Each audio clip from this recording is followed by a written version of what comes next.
오늘은 교육자 복원 주일입니다. 그래서 오늘은 1년에 딱 한 번 목회자의 입장에서 말씀을 드립니다. 여러분의 목사가 누구인지, 목사를 어떻게 생각하고 어떻게 도와줘야 하는지, 그리고 그것이 여러분에게 어떤 유익이 되는지를 말씀드리려고 하는 것이죠. 살아가면서 참 안타까운 기억들이 있습니다.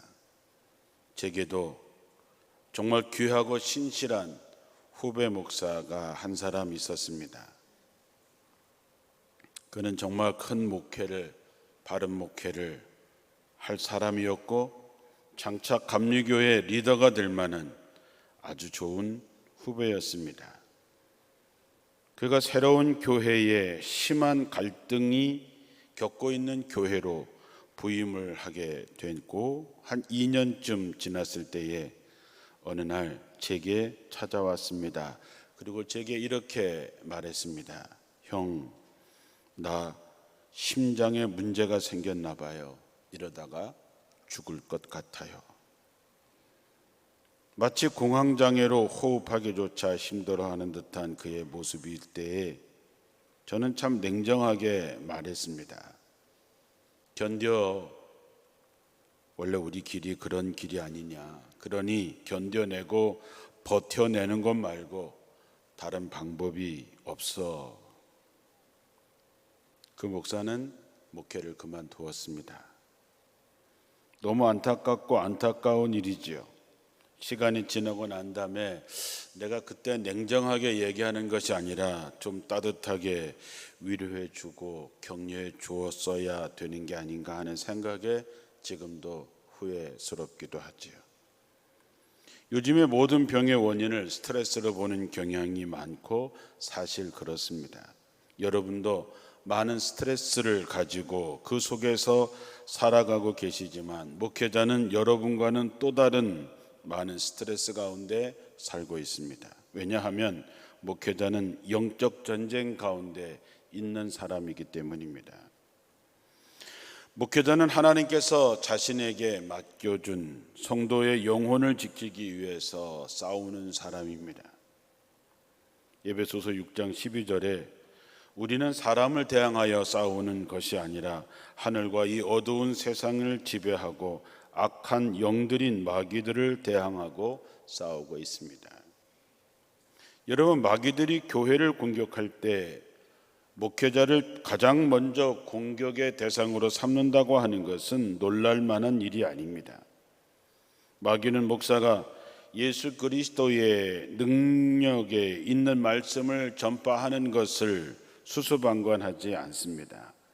마귀는 가능한 한 모든 방법을 다 동원해서 교회 안에서 시작되고 있는 하나님의 역사를 망쳐놓고 여러분이 하나님의 복을 누리게 되는 것을 그냥 보고 있지 않습니다. 그것을 위해서 마귀가 가장 먼저 하는 일은 목사와 그 가정과 인격을 파멸시켜야 하는 것이고 서슴지 않고 그 일을 해냅니다. 이렇게 분명한 목표가 있는데, 그렇게 쉬운 일이 있는데 마귀가 안 할 이유가 없겠지요. 목자를 치면 양은 필연적으로 흩어지게 되어 있습니다. 교회는 무너지게 되어 있습니다. 이 모든 것의 배후에서 마귀는 진두지휘하면서 강력한 영향을 끼치고 있다는 것을 여러분 알아야 됩니다. 마귀의 주요 공격 목표는 교회입니다. 그리고 목사는 마치 피레침처럼 사탄의 번개 같은 공격의 맨 앞에서 그것을 받는다는 것을 여러분 아셔야 됩니다. 목회자들과 싸우는 마귀의 전략은 간단합니다. 분열시킨다, 그리고 무너뜨린다. 마귀는 교인들을 이용해서 아주 능숙한 솜씨로 사소한 문제를 가지고 목회자들을 공격하기 시작합니다. 성격 차이, 의견 차이, 스타일의 차이, 불평의 소리가 교회 곳곳에서 나오게 하지요. 페인트 색깔을 어떤 것을 할 것인지, 주보의 디자인이 어떻게 바뀌어야 하는지 카펫은 무슨 색으로 해야 하는지 아주 사소한 문제들이 불거져 나오더라도 결국은 그것 때문에 교회가 흔들리게 된다는 것이죠. 그로 인해서 목회자는 탈진하게 되고 결국 목회자가 무너지면 교회도 무너집니다. 이것은 비단 목회자뿐만 아니라 장로, 권사, 집사, 직분을 맡은 모든 사람들은 마귀의 공격 대상자들이지요. 이런 영적인 싸움에서 직분자들은 또 목회자들은 성도와 교회와 하나님의 나라를 지키기 위해서 꼭 필요한 것이 있습니다. 첫째는 뭐냐 하면 자기의 정체성을 분명하게 하는 것입니다. 하나님이 나를 부르셨고 하나님이 나를 이곳에 보내셨다라고 하는 분명한 확신이 있어야 된다고 하는 것이죠. 이 부르심의 소명에 확실하지 않으면 목사는 이 길을 걸어갈 수 없습니다. 직분을 맡은 이들이 하나님이 나를 이곳에 부르시고 하나님께서 내게 직분을 주셨고 하나님께서 내게 소명을 주셨다라고 하는 확신을 갖고 있지 않으면 우린 주어진 현실을 견뎌낼 수 없습니다.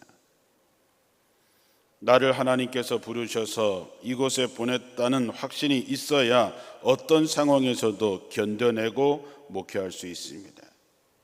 하나님의 선지자들이, 하나님의 사도들이 무엇 때문에 죽는 것을 알면서도 그 길을 갔겠습니까? 그것은 하나님께서 나를 부르시고 이곳에 보내셨다라고 하는 분명한 확신입니다. 우리가 분명한 것은 하나님의 부르심이 없이 저는 이 자리에 설 수 없고 여러분은 그 자리에 앉아 있을 수 없다는 것입니다. 이 확신에 거해야 우리는 이 길을 걸어갈 수 있습니다. 하나님은 하나님의 사람을 부르실 때마다 꼭 하시는 말씀들이 있었습니다.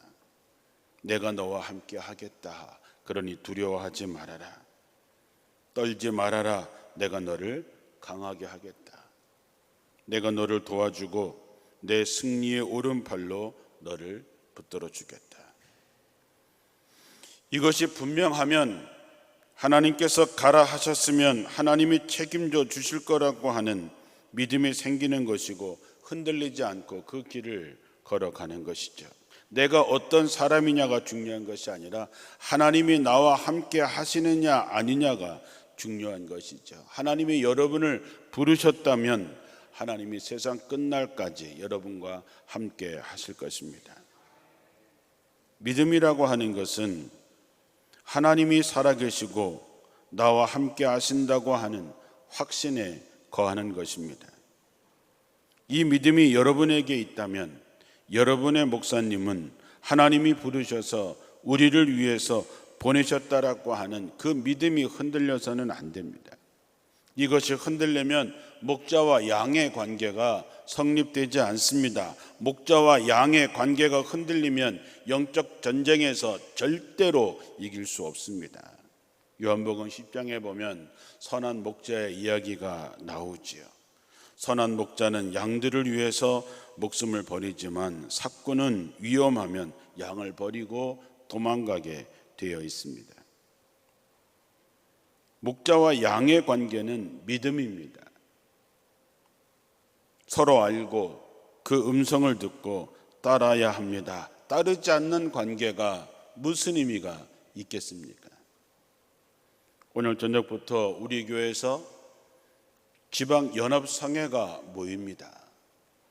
저는 여러분의 목자로서 이 7시간을 꼭 참석해서 정말로 우리들의 영적인 눈이 띄어지는 역사가 있기를 축원합니다. 인정하고 따라주는 것이 가장 중요한 동역이지요. 선한 목자는 양들을 위해서 목숨을 버리지만 삭구는 위기가 닥치면 도망합니다. 그런데 양들도 선한 목자는 알아보고 그 음성을 따른다 했습니다. 여러분, 이것이 흔들리면 우리는 영적으로 말할 수 없는 손해를 보고야 맙니다. 목자에 대한 확신이 없는데 그 목자를 따르겠습니까? 따르지 않는다면 어디로 가겠습니까? 여러분, 목자 없는 양, 목자를 잃어버린 양은 어떻게 될까요? 그 결과는 말하지 않아도 너무나 안타깝습니다. 목회자는 하나님이 부르시고 보내셨으니 어떤 상황에서도 견뎌내야 하고, 성도들은 그 목회자를 하나님의 보내심을 의심하지 말고 믿고 따를 때 우리는 영적 전쟁에서 승리하고 내 자식, 내 손주들을 지켜낼 수 있게 되는 것이죠. 목회자는 돌아설 수 없는 길을 가는 사람들입니다. 세상의 모든 전설, 신화, 성경에는 뒤돌아볼 때 실패합니다. 목자는 손에 쟁기를 잡고 뒤를 돌아보지 않는 사람입니다. 누가복음 9장 62절에도 손에 쟁기를 잡고 뒤를 돌아보는 자는 하나님의 나라에 합당하지 않다 했습니다. 목사는 다시 건널 수 없는 강을 건넌 사람들입니다. 돌아서서는 안 되는 길을 가는 사람들입니다. 그래서 목회는 전쟁보다 힘듭니다. 그러나 목사는 돌아설 수 없습니다. 도망할 수 없습니다.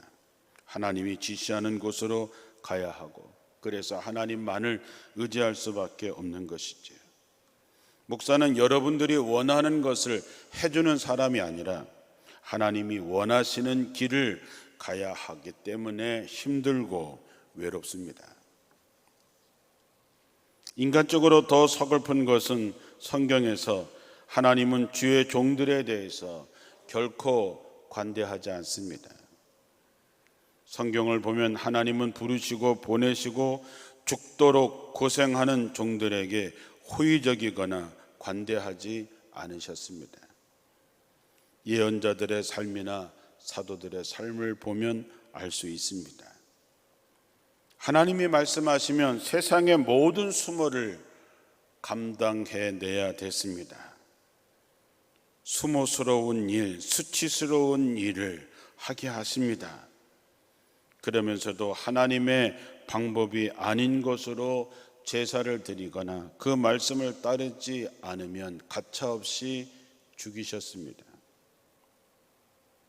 어떤 선배 목사님의 이야기가 마음에 새기고 사고 있습니다. 목사란 담이 높아서 넘어갈 수 없는 사람들을 자기 등을 내주고 다 넘어가게 한 다음 정작 자기에게 등을 대줄 사람이 없어서 홀로 남는 사람이라고 그랬습니다. 그러나 목사는 그 길을 가고 그 일을 합니다. 왜냐하면 하나님이 나를 그들을 위해서 부르시고 보내셨다는 뜻을 알고 있기 때문이죠. 그렇다면 여러분, 어떻게 목사를 도울 수 있겠습니까?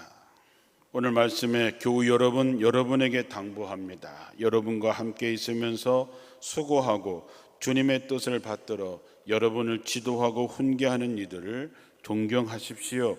그들이 하는 일을 생각해서 그들을 사랑하고 극진히 공경하십시오. 그리고 서로 화평하게 지내십시오. 여러분, 첫째, 목사도 부족한 인간이라고 하는 사실을 받아들이셔야 됩니다. 목사는 완벽한 사람이 아닙니다. 목사는 모든 걸 다 할 수 있는 만능 슈퍼맨도 더더욱 아닙니다. 여러분과 똑같은 사람입니다. 다만 하나님의 부르심에 응한 사람일 뿐입니다. 성경에 하나님 앞에서 이스라엘 백성 앞에 그 누가 완벽한 사람이 있었습니까? 성경에 위대하고 하는 사람들도 인간적으로 부족하고 실수했던 사람입니다. 우리도 마찬가지입니다. 그러면 어떻게 해야 될까요? 그 부족함을 채워주고 그 부족함을 함께 해서 결국은 우리가 영적 전쟁에서 승리해서 우리의 가정과 자녀와 손주들을 위해서 우리는 함께 가야 한다고 하는 것이죠. 목회자들의 헌신을 무너지게 만드는 가장 큰 원인은 관계 속에서 생겨지는 감정적인 문제입니다. 여기서 감정적인 문제라고 하는 것은 목회의 탈진이라고 하는 위험한 비탈기를 의미합니다. 이 탈진의 상태는 성도들의 비난, 거짓 소문, 사람들을 만족시켜야 한다고 하는 압박감 등에서 오는 두려움, 상처, 소외감 같은 감정적인 문제에서 시작이 됩니다. 많은 목회자들이 감정적으로 지쳐서 쓰러질 때까지 무작정 힘을 소진하고 있습니다. 마치 휘발유가 바닥난 자동차처럼 그들은 더 달리고 싶어도 채워 넣을 감정의 에너지가 바닥나고 없는 처참한 자기 내면을 발견하게 됐지요. 목사님들을 만나서 얘기해 보면 이런 얘기를 자주 듣습니다. 완전히 무너지기 일보 직전입니다. 조금 과장한 말이기도 하지만 어쨌든 이런 상태에 있는 목회자가 어떻게 열정을 가지고 교회를 이끌며 성도들에게 강력한 영적인 힘을 불어넣기를 기대할 수 있겠습니까? 목회를 하다 보면 헛소문, 근거 없는 비방을 지긋지긋하게 듣게 됩니다. 비난과 아울러 이유를 알 수 없는 분노의 대상이 되는 것도 일상적입니다. 그래서 목회자들은 누구나 몇 번이나 그만두려고 결심했던 적이 한두 번이 아닙니다. 모세도 그러했고 엘리야도 그러했고 바울도 그러했습니다. 그들은 외쳤습니다. 차라리 나를 죽이십시오. 나는 홀로 남았습니다. 도대체 이 일에 누가 적합하리요? 오늘 우리는 갈라디아서 6장 6절에 보면 가르침을 받는 자는 말씀을 가르치는 자와 모든 좋은 것을 함께 하라 그랬습니다. 스스로 속이지 말라. 하나님은 업신여김을 받지 아니하시나니 사람이 무엇으로 심든지 그대로 거두리라고 했습니다. 하나님은 살아계십니다. 그리고 여러분이 심은 그대로 거두게 하실 것입니다. 모세 시대에 주목할 만한 이야기 한 편이 있지요. 모세는 당대에 이스라엘의 많은 전쟁을 치렀습니다. 오늘날 우리가 사탄과 치열한 영적 전쟁을 벌이고 있는 것과 마찬가지지요. 당시 전쟁의 적은 정체가 분명했습니다. 이스라엘의 전쟁의 상대는 아말렉 족속이었지요. 출애굽기 17장에 아말렉과 전쟁을 할 때에 여호수아는 전선에서 아말렉과 싸우고 모세는 산 위에 올라 하나님의 지팡이를 손에 들고 서 있었습니다. 우리가 잘 아는 것처럼 모세가 손을 들고 있는 동안에는 여호수아와 그 이스라엘이 승리했지만 손이 내려가면 아말렉이 이겼습니다. 여러분도 잘 알다시피 세상에서 가장 힘센 사람이라 할지라도 언제까지 팔을 들어 올리고 있을 수 없지요. 모세도 알고 있었습니다. 자기 팔이 올라가면 이기고 자기 팔이 내려가면 진다는 것을. 그러나 모세도 인간이기 때문에 그 팔이 떨어질 수밖에 없지요. 모세 곁에 서 있던 아론과 훌이 그 변화를 알아차립니다. 그리고 모세를 바위 위에 앉게 하고 모세의 팔을 한 팔씩 잡아서 들어 올립니다. 언제까지? 이스라엘이 완전히 승리할 때까지 그들은 자신들의 지도자 목자의 팔을 들어 올려서 그 팔이 내려오지 않게 했다는 것이죠. 만약에 모세가 혼자 있었다면, 그 팔이 내려왔었다면 아마도 이스라엘 백성들은 가나안은커녕 그 자리에서 죽임을 당하고 다시 노예로 끌려가는 재앙으로 끝났을지 모릅니다. 그러나 모세 곁에서 그들을 도와서 하나님이 명하신 임무를 완수하도록 도왔던 아론과 훌이 있었기 때문에 그들은 완벽한 승리를 할 수 있었던 것이죠. 오늘날 우리도 전혀 다르지 않습니다. 우리의 원수 마귀는 이미 성도들을 삼키려고 교회 문턱에서 입을 벌리고 서 있습니다. 그러므로 우리의 목자인 목회자는 성도들이 마귀와 싸움에서 승리할 수 있도록 도와야 될 책임이 있지요. 그러나 모세처럼 목회자는 그 일을 결코 홀로 감당할 수 없습니다. 누군가 도움이 필요한 거죠. 아론과 훌처럼. 저는 아론과 훌을 생각해 봅니다. 그들이 얼마나 똑똑하고 재주가 많은 사람이었는지 모릅니다. 또한 모세가 그들에게 필요했던 것은 그들의 탁월한 능력이나 지능이 아니라 그냥 옆에 있어주는 일, 지도자가 피곤할 때 그 지친 팔을 함께 들어주는 일, 그것뿐이었습니다. 오늘날 하나님의 계획에도 변함이 없습니다.